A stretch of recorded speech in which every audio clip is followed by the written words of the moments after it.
Brother and lads, Cossy here. Welcome back to Cossy's Arsenal podcast. My name is Cossy, and we are back again for the afternoon show. I was about to say early, but for the afternoon show, 5 p.m. We're gonna be diving into a couple of things. We're gonna be diving a couple of stories. But first and foremost, I want to thank everyone.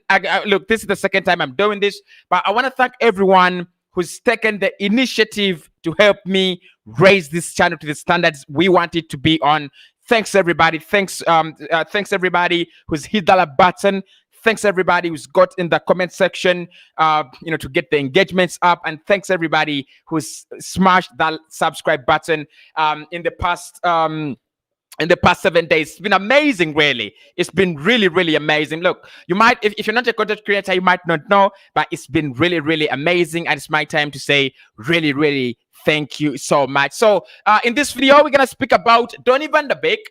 There is an option that Manchester United do let him go. Remember, we talked about Donny yesterday. He wants to go. He doesn't want to be on the bench. He wants to go. So United could consider letting him go in January, just on a loan deal, not on a permanent basis. So probably Arsenal, so that really doesn't really work for us. We want him on a permanent basis, but probably a January loan couldn't hurt.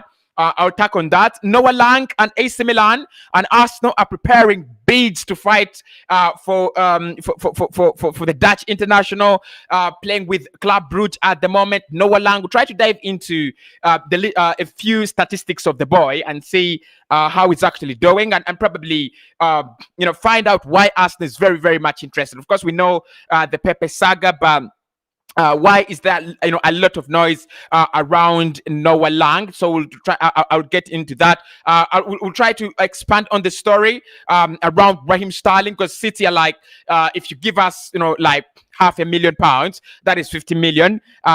Sorry, £100 million, which is 50 million. We are letting him go. We are giving you the player. So we'll talk about that as well. And then Arsenal are leading the rest to sign Dejan Kulusevki. Okay, now I'm going to exclude the V from now on. We're gonna call him Dejan Kulusevki. So Arsenal are believed to be leading the race to sign Dejan Kulusevki. Interesting, isn't it? Really, really interesting. Because for me, one of the things I've heard and one of the things I've seen about this lad, especially in clips, because look, when I need a game where he's playing, but unfortunately, the 35 games he played, I think that was last season, but last season, I didn't watch Juve so much. And now that I really watch the Italian Serie A, he's not playing. He's actually falling out of favor. So Arsenal believed to be leading that race. I'm going to give you an update. And then Santi Cazorla as well coming back to Arsenal. Let's discuss. Right, smash a like on the video. Your opinions in the comment section about Cazorla coming back as a coach, not as a player.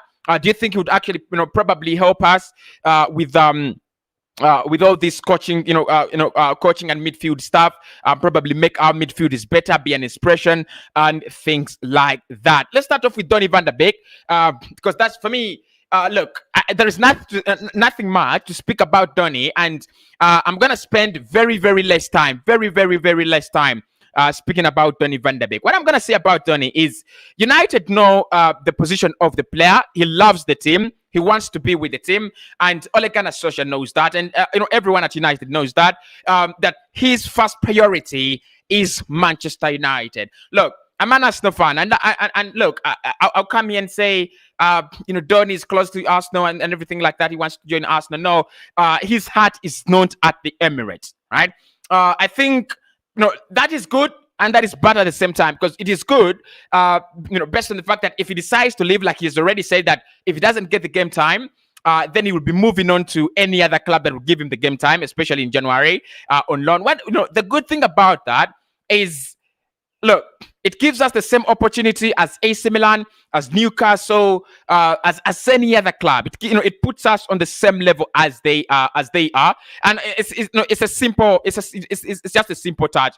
Go to Manchester United and prove that you're worth taking the player on loan. Because I think what United will be looking at is a club that is literally not in competition with them directly, which Arsenal are, but also a club that is willing and able, because it's two different things. Being willing and being able to. Because for us, we are willing to give to give Donny van der Beek playing time, but is Mikel Arteta gonna compromise with this structure to give him game time? It's a very, very big question. But at the end of the day, I think United are about to agree that the player needs game time. Right? He's been dropped. Like we said it yesterday. I talked about it yesterday. He's missed out of so many collabs. Actually, two. The recent two collabs. For Netherlands. He has actually missed up. And look, as a player, that is not what you want. Honestly, that is not what you want. You want to be called up regularly. You want to be that that player that always features for your nation. Of course, we know that is the age 24. This next World Cup is gonna be 25. I mean, surprising, isn't it? So next, in the World Cup, he's gonna be 25. That means that 4 years later, for the next World Cup, he will be 29. And look, that could be as well his last or second last World Cup. So this is the World Cup that Donny van der Beek has to play. That is, for me, this is the World Cup that he needs to play. And if he's looking at United not giving game time and the lack of game time affecting his stay, affecting his collapse, in Netherlands or the Netherlands national team, it's absolutely worrying. So United are considering letting Donny van der Beek go out on loan. Arsenal, of course, the target, being much interested in the player. I love Donny. Honestly, I'm not even gonna lie. I love Donny van der Beek. I'll take him all day, all day long, right? I'll take him all day long. I'll take him at Arsenal all day long. But that's it. United could let him go. I would want to see that happen. At least Arsenal try. I said it when they signed him, and I said, look, I don't know, but I feel like Arsenal should have showed some interest. Of course, reports came out earlier and said Donny van der Beek actually rejected Arsenal. The agent actually didn't want him to come to Arsenal, things like that. But I didn't see the rumors. I didn't see the links, because for me, the moment Arsenal want a player, the links are always gonna come out. The only player that we've signed without links has been Matthew Ryan. You remember Matthew Ryan, the goalkeeper from Brighton, on loan. There was nothing. There was nothing like links. There was nothing. It was more of an abrupt transfer. But Arsenal really do not do much of those abrupt transfers. And it was a period, because for me, the last two transfer markets, Arsenal has always wanted to bring in a central midfielder. It was it was right timing. It was perfect timing. We just didn't get it right. And I don't want anyone to lie to us and things like that. We didn't get it right. So United are probably considering letting him go in January so that he gets more game time and probably come back in the summer and join the rest of the squad. What we know at the moment is if Ole Gunnar Solskjaer stays as manager, there are low chances. There are very, very low chances of him getting game time. Manchester United, but if they get a new manager like Zinedine Zidane probably, or Ralf Rangnick, or which other manager has been linked with them, Brendan Rodgers as well, you just feel like any sensible manager is going to give him game time. He will try him out at least for 5 games, at least for 10 games, and then we can know whether he's good enough or he's actually screaming for game time, but he's not good enough. But anyway, that's the update around the boy. Struggling for game time, and United actually considering answering his prayer for game time. But away from Donny van der Beek, that was just a small small update. Now let's get into the video. Let's get into the bigger stories. Let's start off with Dusan Kulusevki, who's been now for around the 10th time ever since the international break started, and ever since Arsenal's injury worries and winger worries kicked off, has been linked with Arsenal yet again. And this time it is a story coming in showing that yes, the player is wanted by Arsenal and Tottenham Hotspur, but he would never go to Tottenham. Now, look, the couple of blogs, the couple of people that are milking this situation. And look, I don't want to. I don't even want to fall, to fall, bait or think, or anything like that. There's so many people that are milking this situation. The first story that came out was Arsenal inquiring about the situation of Dejan Kulusevski at Juve. Obviously, we know the situation of Kulusevski ever since came out. He came back from that loan deal from Parma. And then joined Juve. He's not really done well, by the way, because let me tell you something interesting. In the 2020-2021 season, in the Italian Serie A, he played 35 games. Yeah, he played 35. He made 35 appearances, 4 goals and 3 assists. So he engaged himself in 7 games, in 7 goals, in 7 goals, creating 3 and scoring 4 in 35 games. That is pretty low. Right, that is pretty low as compared. Because if you look at his previous record, he had scored 10 goals and assisted 8 times in 36 games. During his stay at Parma, where he was on loan from Atlanta, because Atlanta had actually let him go after from the 2018-2019 season. He had played 3 matches for Atlanta, only 3 matches. Then they let him go to Parma, where he did really well in that campaign, 2019-2020. He really did well. 36 games, 10 goals, 8 assists, right? He really did well. But his first season at at Juve, has not been productive, really. 35 games, 7 goal involvements. Really, no. I mean, I know Paulo Dybala, because if you look at that season, again, Paulo Dybala was the man that was sacrificed for Dejan Kulusevski to play in the likes of Benedeschi. But I just feel like Dybala is ahead of him. Dybala should have got more time than him. Then this season, he has had 11 appearances, 1 assist, and no goals. So look, again, this is interesting, because for me, what is very interesting, before we go into the whole situation of him wanting to play for Arsenal and things like that, is his numbers. Actually, I was watching the Chronicles of Verona, and again there was this Italian expert who was saying that again, Kulusevski is one of those talents that have come up and been taken up by clubs like Juve without being given enough time to to develop further. Because for me, I feel like he should have played like 2 seasons at Parma, because he played 1 season at Parma, 18 goal involvements. That was good, right? That one there was absolutely good. But when it comes to Juve, of course, Juve is a huge step. Like, it's a massive jump from Parma to Juve. It's like, I don't know. It's like moving from Sheffield United to Arsenal, right? With all respect to Sheffield, it's a massive jump. It's a big jump. But he got that jump, and in the first season, things actually didn't work out well. And the problem he got is that between his first season and second season, Juve have changed the manager, right?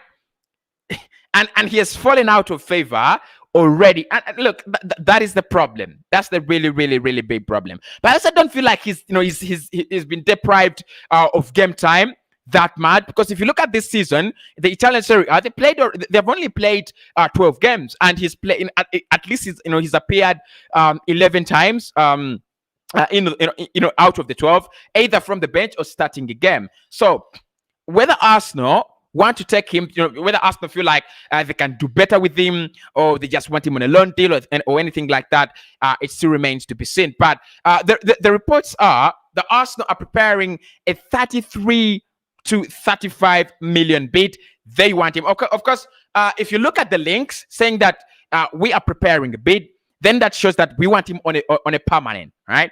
It's not a free, it's a permanent. And look, it's something again that scares me away. I mean, I want to be strong. I want to be the person that feels like, yeah, we are going for the right player. But experts. Experts could be wrong, but experts are saying that this boy, could do well if you got more time at a club like Parma, at a club like Atlanta. And I also feel the same way. I don't know if I'm right or wrong, but I also feel the same way. I feel like Parma was a big jump, but that cannot go away at the moment, right? That can't go away at the moment. What we have to do is now look at Kulusevski as a player who's who's on a big stage at Juve.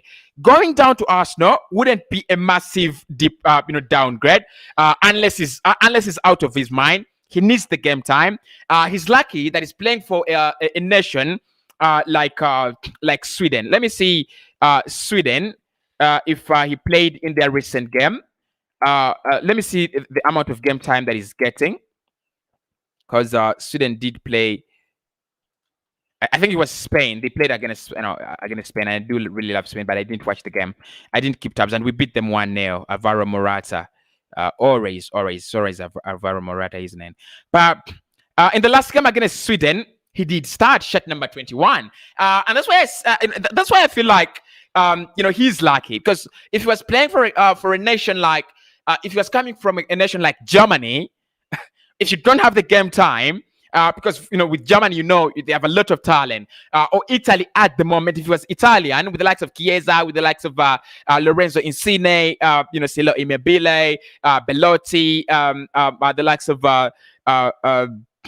Jorginho, you're not going to be playing, right? You're not going to be playing. And actually, Sweden, they play him as a forward. They play a 4-4-2 with the likes of Forsberg, Olsen, and then Klaassen in the midfield, and then Alexander Isak and Dejan Kulusevki. So it's more like he's joining us not as a midfielder, although he might have that versatility, but he's not joining us as a midfielder. If probably if he joined, I'm not saying that he's joined or it is very close, but if he were to join, then he joins us as a winger, because at the moment he's playing as a striker, probably as a support striker to Alexander Isak, who we know is the proper striker, on the Sweden national team. Anyway, guys.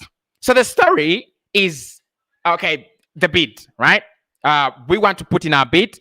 Our bid is incoming.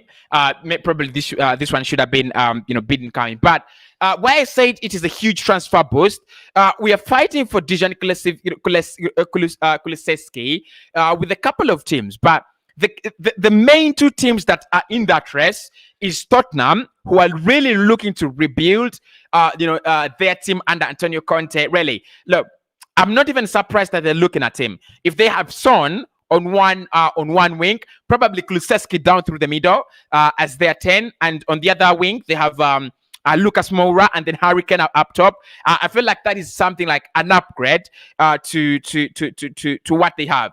I don't know if Giovanni Lo Celso will do well under Conte. When a big manager comes in, when a good manager comes in, anything can happen with the club. But look, I don't know. My assumption is they really do need such a player. They want to get in such a player. They just need a breath of life, someone that can be new and just be that kind of breath of life to their squad. And that's why I think Kulusevki is a very huge person. Is a very, very huge player on the radar of Tottenham Hotspur. But the good thing now is Arsenal are actually far ahead in terms of priority for the player. I'm gonna keep sipping this hot water. I do have an illness with my throat, especially when it is a little bit cold. So I'm sorry, but really do bear with me. But look, guys, the point I'm trying to make is the player, level on the fact that he's an Arsenal fan, because look, he said in an interview himself that the club he grew up seeing and supporting was Arsenal, and said, I love everything about the club. Now, how many players have said that? How many players have said that? Albert Sambi said that. Matt Ryan said that when we signed him from Brighton.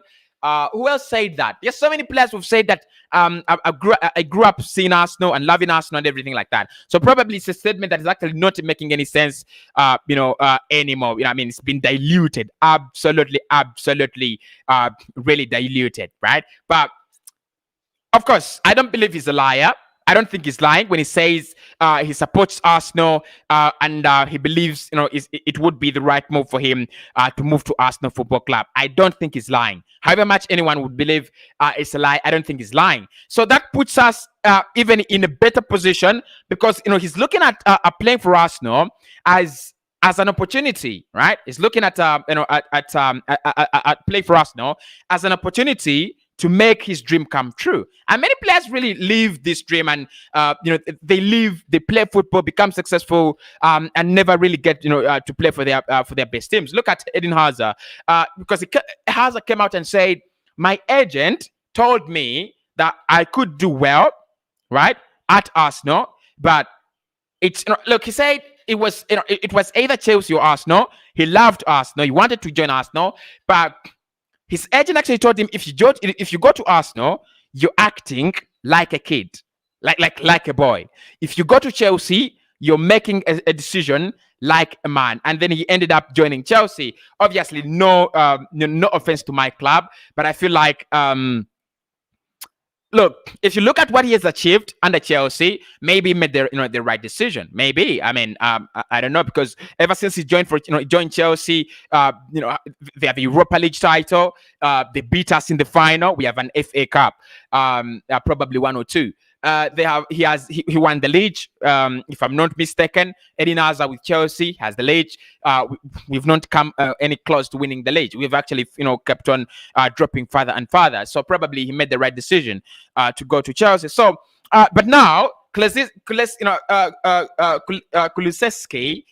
that's a very, very hard name. That's a very, very, very, very hard name. But look, Kulusevki, the game time, right? Yes, it doesn't affect him, on his Swedish, national duties. He's gonna be called up. He's gonna get the call up. But I feel like as a player, as a young player, this guy. Let me tell you something. This guy is actually so young, right? It's actually so young. This is a talent being wasted. Come on, right? Let me read for you this. Dejan Kulusevski, and this is the second time I've read it out, is a professional footballer who plays as a winger or midfielder for Serie A club Juve and the Sweden national team. Coming through from the youth system, Kulusevski made his senior debut for Atlanta in 2019 before joining Parma on loan at the beginning of the 2019-2020 season. He was born in April, on the 25th of April 2000. So he's just 21, right? He's just 21. Look, 21 years of age. It's not time for me. It's not time to be on the bench, bro. I feel like you'd rather be on the bench if you're going to get if you're part of the future plans of the team. But clearly, with Juve now trying to offload a couple of talents to at least to ease their financial illnesses or illness, I feel like he's not in line. He's absolutely in line. Because if you look at the players ahead of him, Chiesa. At the moment now, Weston McKennie, they're really doing well. Now you have Paulo Dybala, who's come back in pecking order. You have Alvaro Morata, who I think should be binned as well, both at Spain and at Juve. Unless you have other ideas, let me know. Look, there's so many the players ahead of him, because Dybala is young. Dybala is still young. He's not actually going to give you away, and Dybala is good and very, very influential for Juve. We know that. Weston McKennie has been brilliant for Juve. Think about Chiesa. What should we say about Chiesa? Future Ballon d'Or winner, isn't it? Right? The aggressiveness Chiesa has, the agility, the way he's clinical, the speed. You can't drop. I feel like Kulusevski would have to do a lot. If he's going to break into the Juve team, which I think is not the case with Arsenal. Right? This Arsenal side looks settled, but anyone with 2-3 good performances can actually break through the team. That's why I disagree with Mika when he says that Gabriel Martinelli is far away from of course he doesn't say that, but his actions show that Martinelli is far away from getting into the starting 11. I disagree with him. I absolutely disagree with him, because I feel like if there is a player who has more chances of getting into Mikel Arteta's starting 11, is my man there. Yeah, is my man there. Gabriel Martinelli. But to make sense of all this, of the whole situation, guys, Kulusevski is a big Arsenal fan. He would love to play for Arsenal, and now there is an open opportunity, right? There's an open opportunity. We want him, which is absolutely very, very good. We want him. He's just 21 years of age. He perfectly fits into the project we want to put in. And it's a transfer where I feel like it is not Arsenal pleading, right? It's not Arsenal pleading, but it is both parties gaining.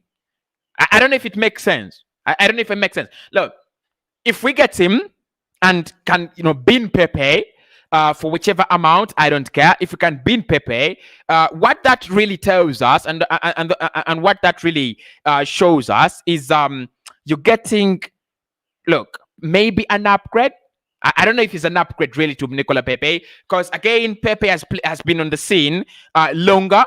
Pepe has had more experience as a player than Dejan Kulusevski, because Kulusevski has had one good season, like in his life, one good season. Something with that Dusan Vlahovic, and that's why last time I said probably I'll take Victor Osimhen over Vlahovic, because I feel like Osimhen from Germany, then to Charleroi, then to Lille, and then to Napoli, and then doing well. Probably I'll take him. But look, again, Kulusevski, if we wait, right, because it's the kind of model we are doing is get the opportunity, take it.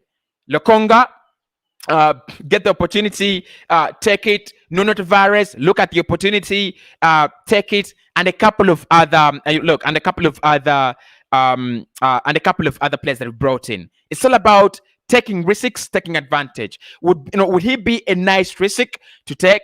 Yes, because at the moment, even if he comes in and he doesn't really blow up in the first season, it's okay. We are really occupied. You have Martinelli on that side. You have ESR, who's already doing well on the left hand side of the pitch, and Saka, who's doing right on the on the left. So Aubameyang, I don't think the arrival or not arriving of Kulusevski really affects Pierre-Emerick Aubameyang. It doesn't. So it's him. And it would be him between him and Saka, Martinelli, and ESR, right? So look, I think get him in. If we can sell Pepe, and then just because for me, I say this, it's something I would say with Noah Lang down there. It's something that I would say with any winger, the likes of Rafinha that have been linked with Arsenal. If we can get some money from the sale of Nicola Pepe, and then transfer that money and bring in a younger project, it will make a lot of sense, rather than us going out there and probably say we want to get a player like, which expensive wingers do I know of at the moment? Maybe Giovanni Reina, right? Because if you went for Giovanni Reina at Dortmund, you're not going to pay anything less than 60 million. Right, and no one is going to give us 60 million. So I'm looking at it. I'm looking at it in this way, that Pepe goes out for like 30 million, and then you transfer the 30 million to Juve. Because the advantage again we have with Juve, and any club that wants to deal with Juve, I'm saying this as a person who knows that Juve are in a very, very difficult situation. The advantage you have with dealing with Juve is they are in a financial problem. They're like Barcelona. They have not reached that level, probably, maybe, but there is no guarantee that they won't reach there. There's no guarantee that they won't reach there. I feel like they need a break. They need to breathe they need to breathe in some air. And to do that, I feel like, look, I don't feel like they have already started. They have already said, Ramsey, please go. They have started saying, Ramsey, please go. The likes of Adrien Rabiot, I feel like they're on their way out. Actually, talking about players that have been linked with Arsenal all the time, do you remember Adrien Rabiot? I feel like he's a very, very good midfielder, by the way. But I also feel like the likes of Kulusevski, all those players that are sitting on the bench and not providing are actually going to leave. Right, so maybe that's the advantage. Really, that's the advantage. Rick says, "Hi, Cossy. Kulusevski, he's a good player.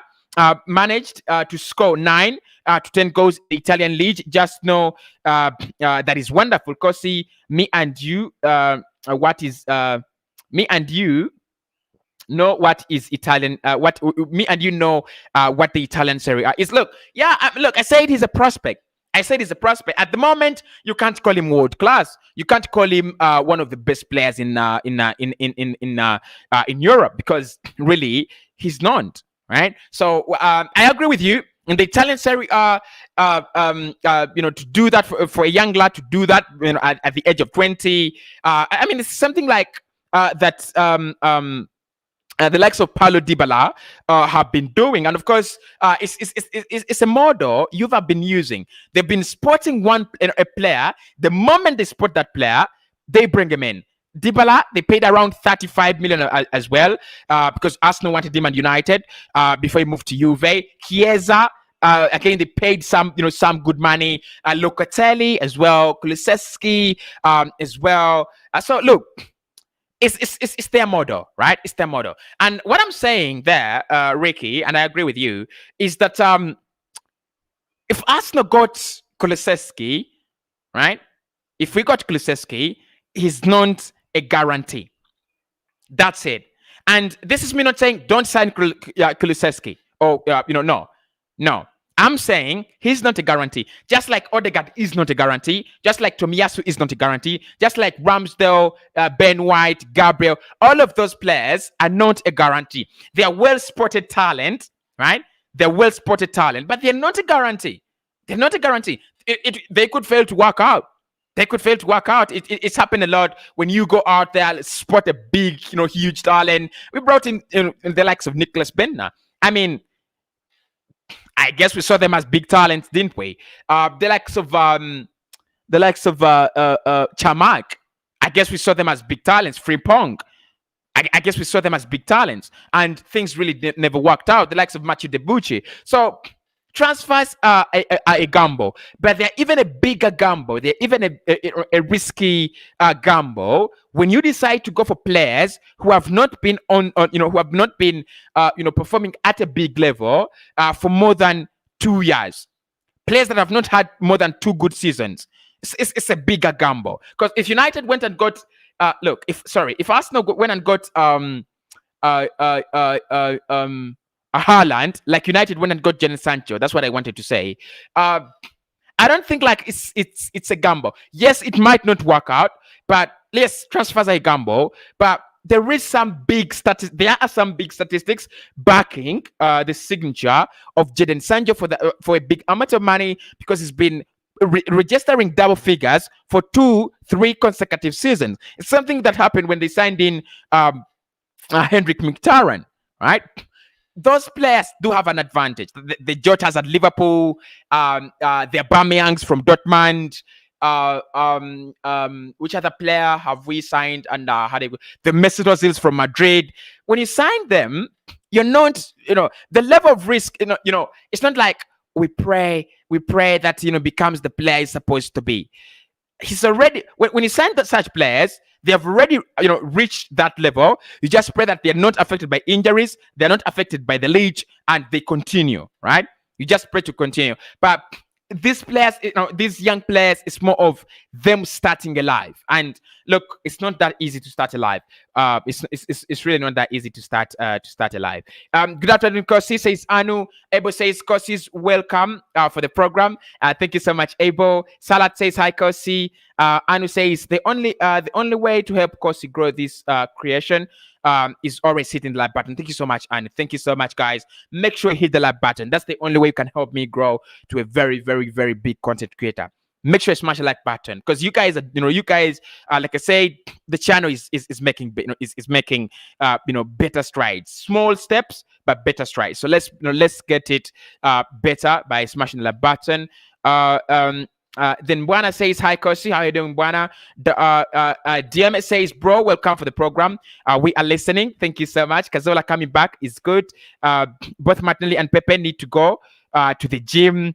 That's according to Pret. And then Ricky says, get the likes up. Thank you so much. Kwasu says, the coming of Santi will assist us. Thanks, bro. Talk about the January transfer window. That's what I'm doing. I'm doing, Dennis. And then Afolabi says, I like what Edu and Ate are doing at the moment. Absolutely right. Absolutely right. Stephen Keita says, enlighten me. Santi's coming as head coach or assistant coach. I'm going to talk about that. And then John says, Cossy, you're a good football pundit. I love your podcast. Thank you so much. I'll try to keep the fire burning and get better as well. Look, let's move on to Raheem Sterling. Should we talk about Sterling for a moment? Because we talked about him in the morning show, but the morning show is really to provide what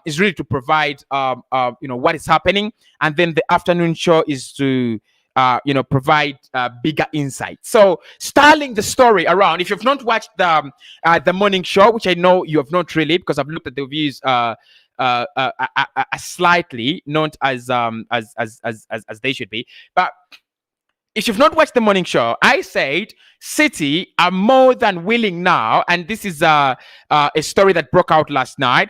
City are more than willing to let him go. They want to let him go. Probably in the January transfer window, and they're saying 50 million will do the deal. Of course, we broke.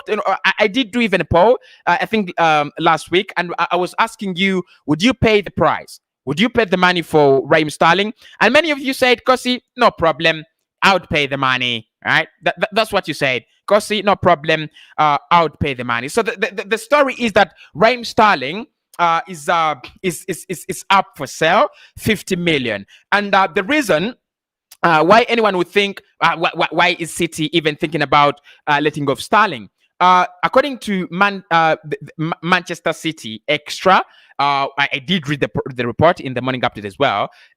They are saying that the player actually has refused to have talks with them.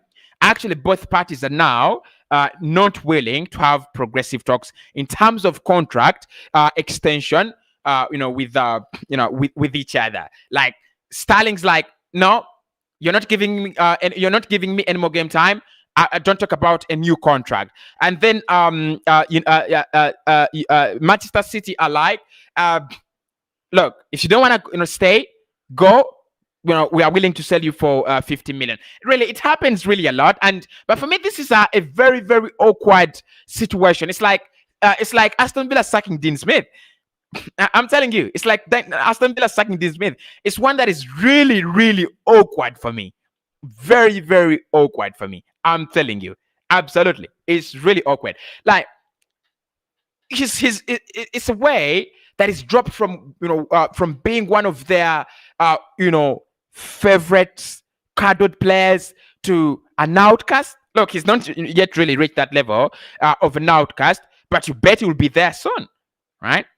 Because his contract's runs down in 2023. So if he doesn't sign a new contract by January, he'll literally be left with 1 year and 6 months on his contract.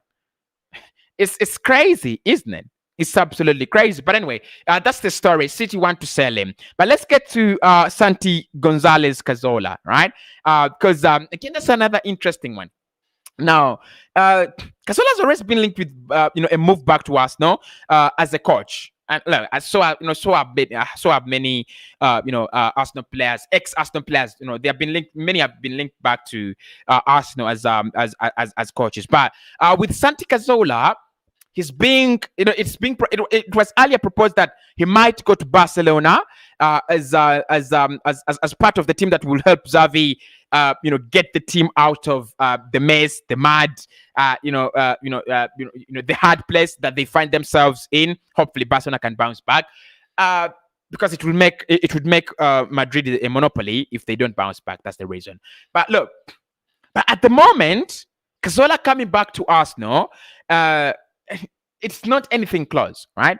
It's not anything close. But guess what? I would want him back. Honestly, I would want him back. I would want him back. I would want him back. I would want to have a player like Santi Cazorla, an ex-player like Santi Cazorla, work on our midfielders. Because for me, Arteta was a very good attacking midfielder at Everton.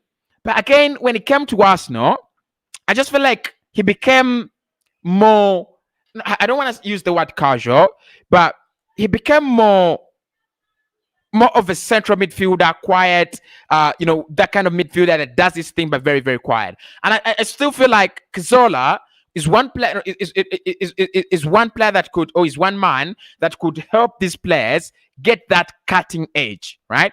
Because for me, our midfielders do lack that a lot. They lack the cutting edge. They lack the ability to shoot. They lack the ability to get into the final third. They lack the ability. They lack they lack words of inspiration, words of courage to tell them it's okay, Odegaard. I said this in the summer that one of the problems Odegaard has, however much there's so many as a young player that there's so many things that he has to work on. But one of my problems with Martin Odegaard is his inability, to get. It's like to get to do risks. I don't know if it makes sense. I said it in the summer that Odegaard should be scoring more goals, or at least attempting and failing more to score goals. But it's not even attempting more.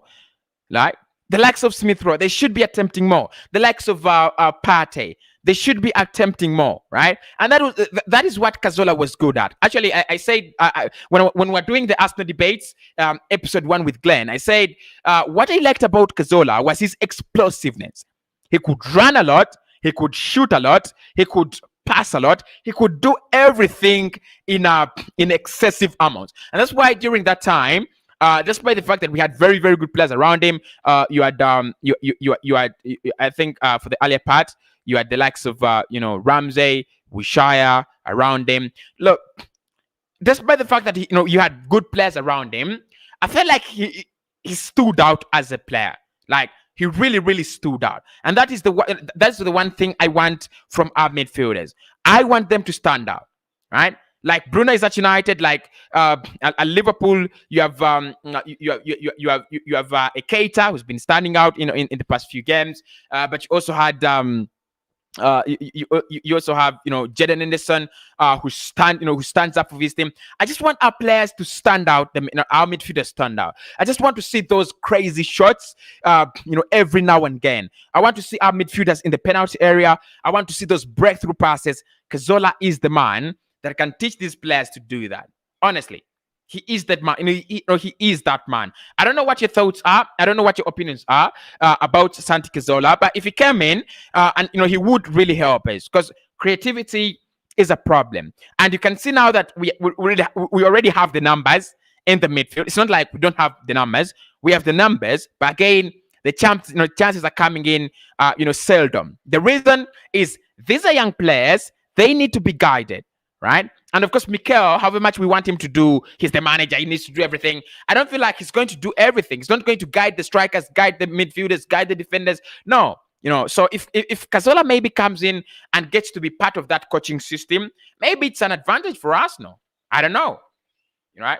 I don't know what you think. Maybe it could be an advantage for us, and it's something that I would really take, there. But anyway, Apafola says, I love your program. Thank you so much, bro. Winnie says, hi, Cossy. Greetings and thanks for the job that you're doing. You're the best. Thank you so much.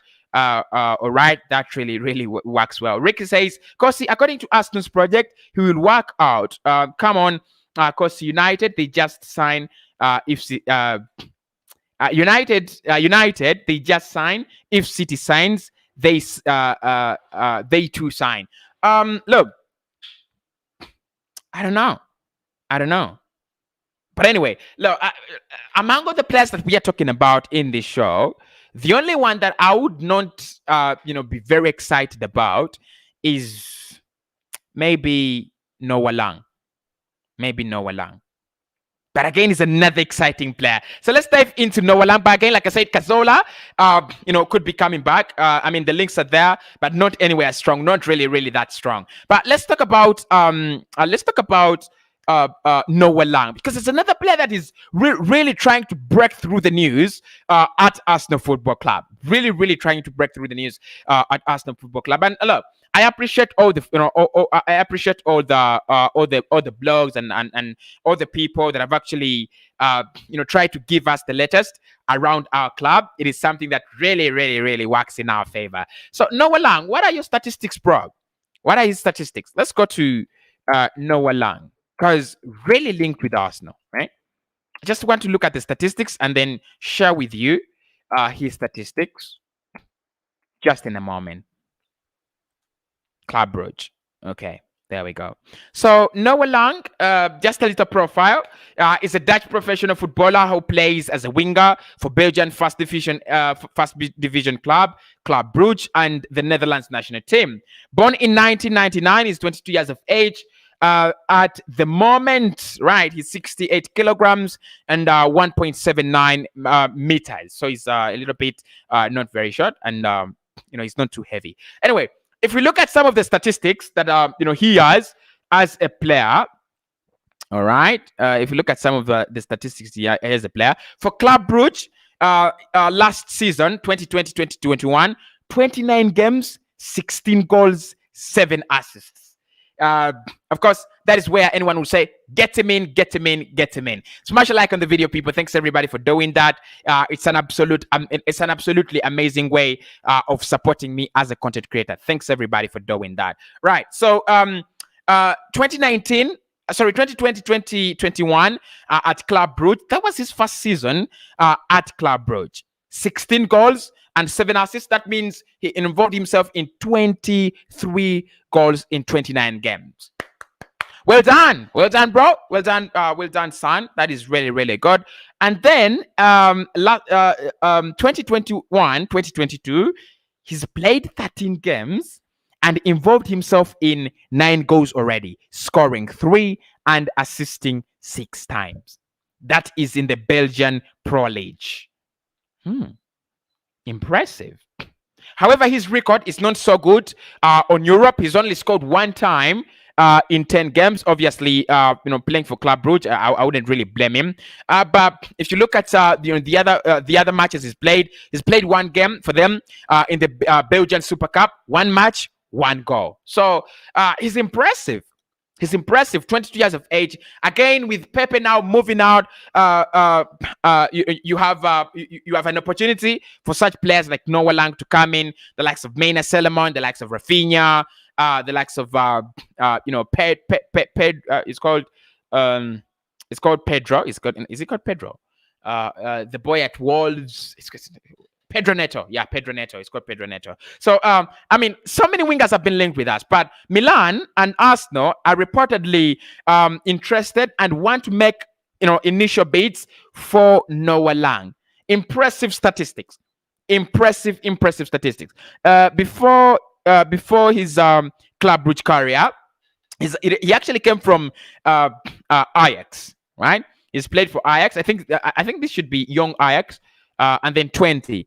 For the Netherlands, he's played 3 games in the World Cup qualifiers and 1 assist. He's yet to score his first goal for the Netherlands national team. Again, guys, I feel like, look, statistics are good.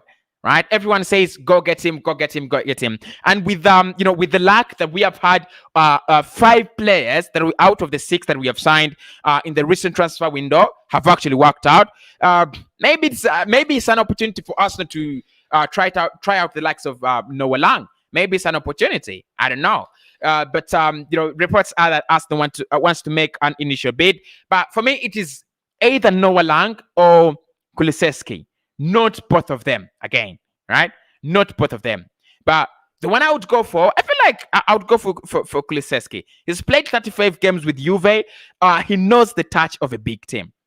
I would go with Kulusevki, right? Because he also had very, very good numbers. But the good thing with Noah is having a very successful second season in a row, right? He's having a very, very good successful season in a row. Maybe that's the big reason as to why I would go for him. He has a very, very good. He's having a very good successful season in a row. Cossy, I wouldn't like Pepe to move away from Arsenal because I'm suspecting injuries and we still have a long run. Let me say this. If Pepe leaves and we don't replace him, we are absolute idiots. We are absolute idiots. What we have to do is get Pepe out and bring in someone there and then. And I say this that in January, who's gonna buy Pepe in January? I mean, look, clubs, struggling clubs are there. Yeah, there are a couple of clubs that are really, really struggling. But Pepe in the January transfer window, I feel like I feel like it is away from happening. I feel like it's a distance from happening. I feel like it's not very, very close from happening. Unless I'm wrong, right? Unless I'm wrong, but I don't feel like it's very close to happening, right? Him going away in January. I feel like it's the summer. It's the summer when Arsenal have to make a massive decision whether Pepe goes or Pepe stays, because this is his third year, third season at Arsenal. Clearly, his contract is running down.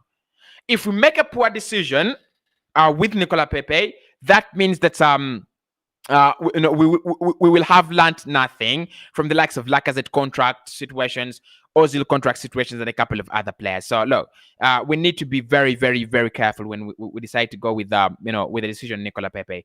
Cossy, I'm very strong that we are going to qualify for Champions League, and getting good players like Pepe is becoming so difficult.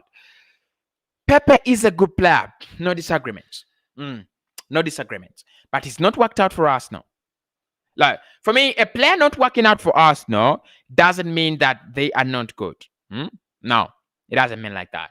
It doesn't mean that. You might be good, but then you don't work out at a club because of a system, maybe because the league doesn't favor you or things like that. So look, I don't feel like Pepe is one of those irreplaceable players, though. If you told me that Alexis Sanchez, players like Alexis Sanchez, getting a player like Alexis Sanchez on a bargain, such deals are hard to come by, I'm listening.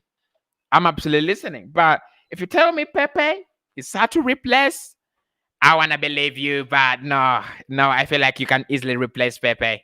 I feel like I could get Rafinha. If you got Rafinha at Leeds, I think he does the job better than Pepe. Yeah. If I got Giovanni Reina, Dortmund, he does the job better than Pepe. If I got Pedro Neto, he would give me a better job, maybe. And a couple of other players, really, right? I would forget the likes of KULUSEVKI because we don't know much about them, and the likes of Noah Lang, who are actually just coming up. But the rest of the players that I've mentioned are players that have actually done it. So I don't feel like I still don't feel like Pepe is irreplaceable at Arsenal. Unless I'm wrong. I could be wrong. Yeah, I could be wrong, but I don't feel like he's irreplaceable, really. I don't feel like he's irreplaceable. Smash a like on the video, subscribe to the channel, guys. Thanks everybody for doing that. We've really streamed for 15 minutes already. I thought we still had a lot of time. So Balogun is moving closer and closer to an Arsenal exit as well, right? So I spoke about Balogun, and my thoughts on Balogun are very clear. Balogun needs game time, not from Arsenal though, right? The good thing is that he says he trusts the project now. He trusts Mikel. He trusts in the manager, and the manager told him to get game time.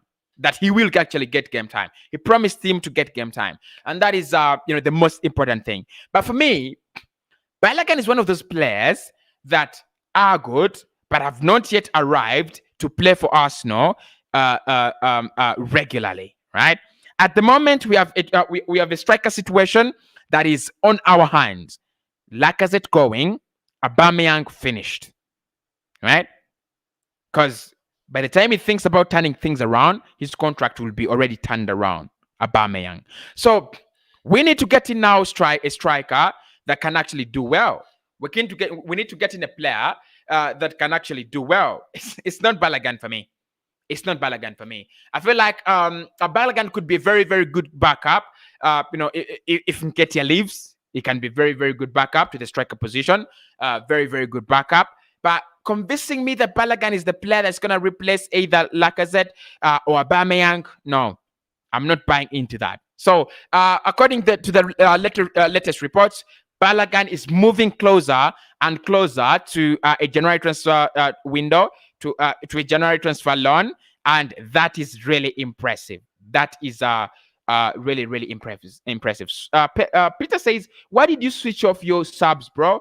We want to know where the channel stands, boss. After this video, I'll turn on the subs again. I promise. After this video, I'll turn on the subs again. Look, there are so many people spamming, right? But I feel like it's going away because there are no longer people really putting big dislikes and people bringing in bad energy, and that's why I put away my my followers and everything like that, and the like button. Most of them I'm just regaining them. So after this video, let me work on that. It's coming back. So make sure you smash a like on the video so that we can actually beat the haters and people with bad energy. But look, guys, look, Balogun is a wise move. Martinelli is not a wise move, right? It's not a wise move. And it's a very, very good move that Arsenal have decided not to let him go. It's a very, very good move. Keep him at the side, give him game time. Kelly Nwosu, my man, says hi, Cossy. How are you doing, my man? Hope you're doing well. And Captain Nemo says, and what do you think we can and where do you think we can move out Pepe? Right. Brilliant question. Brilliant question. Where can Pepe go? It's a brilliant question, but I don't think I can provide a brilliant answer, right? Again, the advantage with players like Nicola Pepe is that yes, they might have they might have that spell where they are not good enough, but it's not like they're gonna be absolute outcasts. No one wants them. No, I don't feel like it goes to that extent, right? I don't feel like it goes to that extent. No. It doesn't go to it doesn't go to that extent. So I won't be surprised if clubs in France in the French league come for him. Probably Lille. They might. Of course, Lille are never going to pay the 35 million pounds for him. Probably a club in look, Newcastle as well. But I'm kidding. If they want him, they can take him. But I feel like the French league and Italy. I feel like there could be opportunities there for Nicola Pepe. Like Roma, he could move to Roma. He could move to Napoli. If AC Milan are looking to strengthen, they could give us a shocker and come for him, and we would be absolutely grateful, right? We would be absolutely grateful. But anyway, guys, you look, I don't know where Pepe could go because Arsenal are apparently willing to sell. But we've not had in any firm offers from serious clubs. And then Peter says, thanks, boss. We love you, brother. Thank you so much, Peter. I'm going to turn on the notifications for you. But if you're not receiving notifications like me, you know what I did is I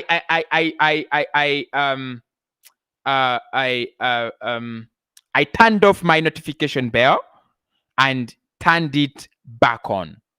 And then now I'm receiving YouTube notifications. I wish I could show you.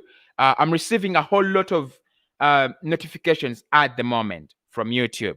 Right? Like they were really playing. Are they called mind games? I don't know what they were really doing.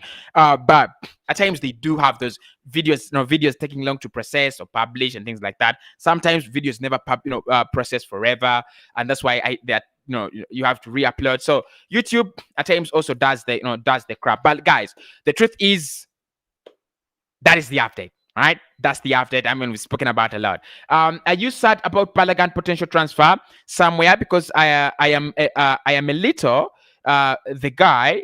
I'm a little bit. The guy needs time to shine. I'm not sad.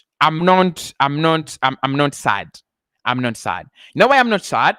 Is at the moment where Arsenal can give him football is with the under 23s, and truth is, what the English national team think is true. He's past that level. It's no longer a challenge. Just imagine. Let me tell you, it's like being the best player, best student in your class, but you keep on repeating the same class because it just becomes a comfort zone, right? It becomes a comfort zone. He's really doing well down there, but he needs an upgrade to another level. But again, being the best class in for example in primary one doesn't mean that you should be elevated to university level, right? The only good thing that can happen is to have progressive steps with achievable targets. For me, the achievable target for Balogun now is if he goes to if he goes to the championship. That's achievable. if he can score like 15 goals in a championship campaign, then you could probably say he's ripe now. Let Arsenal now give him all the game time in the world. But at the moment, I'm not sad. I'm actually happy for him. If he goes out on loan, I'm really, really happy for him. I don't know what you guys. I don't know. With you guys, but I'm happy. I'm really, really happy for him. If he goes out on loan, really, really happy. So, guys, that's the update. That's the update around Arsenal. You've been a very, very great audience. I always stream at 5 p.m. Times I do come earlier at 4:45. But if you turn on your notification bell, you'll never miss a minute. Never, never miss a minute. So 5 p.m. I'm live, and I'll be back at 9 p.m.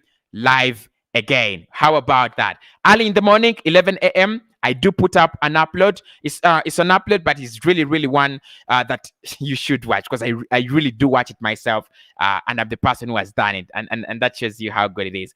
Bro, I'm in Bahrain. We enjoy your programs. Thank you so much, Farouk. Farouk says they are in Bahrain and enjoy the programs. Thank you so much. Kelly says, it's good for him on loan, so that his potential can actually come. Yeah, that's good. Yeah, it's good, because look, for a player like Balogun, if he goes out on loan, right, it just helps him. It's a loan that really helps him. Why I do not agree with Martinelli going out on loan is he's reached that level where he's ready to compete with Saka and Emile Smith. Well, with Balogun, he's not yet ready to compete with Aubameyang, and like I said, nevertheless, he's not ready to replace them. That's it. Guys, do me a favor after watching this video. Do share it on Facebook. Do share it on WhatsApp groups and everywhere you can. Thanks, everybody, for watching. Captain Nemo says bye for now, bro. Bye-bye for now, and I'll speak to you very, very soon at 9 p.m. Love you all.